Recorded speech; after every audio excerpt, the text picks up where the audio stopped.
যা হলো তারপরেও এভাবে স্বাভাবিক হওয়া কি সম্ভব, নাকি তারা সবাইকে কিছু লুকাচ্ছে? মামা মামি আর আমার বাবা মায়ের মুখে তখন স্পষ্ট রাগান্বিত ভাব। সবাই চুপচাপ থাকলেও চোখে মুখে অসন্তোষের ছাপ স্পষ্ট।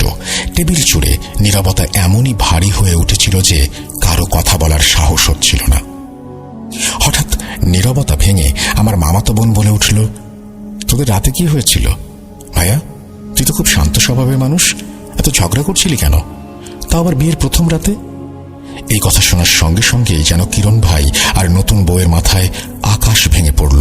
মুখের ভাব দেখে মনে হলো যেন মাটির নিচে লুকিয়ে পড়তে চায়।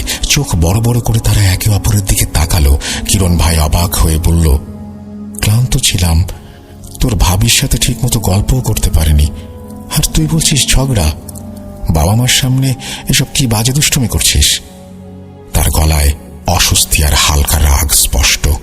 পাশ থেকে ভাবিও একটু বিব্রত হাসি দেওয়ার চেষ্টা করল। টেবিলের অন্য সবাই ততক্ষণে গভীরভাবে তাদের দিকে তাকিয়ে আছে, যেন বোঝার চেষ্টা করছে এটা কি সত্যিই কোনো ভুল বোঝাবুঝি নাকি লুকোনো হচ্ছে। তারা দুজন কি চেষ্টা করছে সবাইকে মিথ্যা প্রমাণ করার?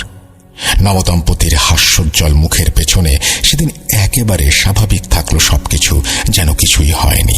কেউ কিছু বলল না, আর সবাই নিজেদের কাজে ব্যস্ত হয়ে পড়ল। কেউ রান্নাঘরে, কেউ বসে টিভি দেখছে, আবার কেউ ফোনে ব্যস্ত। সবাই যেন একটা অদ্ভুত নীরবতার মধ্যে হারিয়ে গিয়েছিল। কিন্তু রাতে আবার ফিরে এলো সেই অদ্ভুত ঘটনা। গভীর রাত, একেবারে শান্ত পরিবেশে হঠাৎই ভাঙচুরের আওয়াজ। আগের মতোই, তবুও কিছুটা যেন আলাদা ছিল। এবার মনে হচ্ছিল দুজনের মধ্যে এক তৃতীয় ব্যক্তির গলার আওয়াজও ভেসে আসছে। গড় গড় আওয়াজ, যেন কেউ একটানা কষে কোনো কিছু তছনছ করছে। ভাঙচুরের শব্দ তীব্র হয়ে উঠল, তবে এবার ভেতরের আওয়াজে কিছু অচেনা ছিল। সেই ঝগড়ার আওয়াজ আগের মতোই থামল না, যেন পুরো বাড়ি গুঞ্জরিত।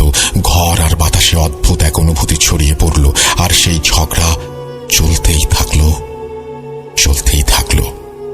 ফজর নামাজের আগ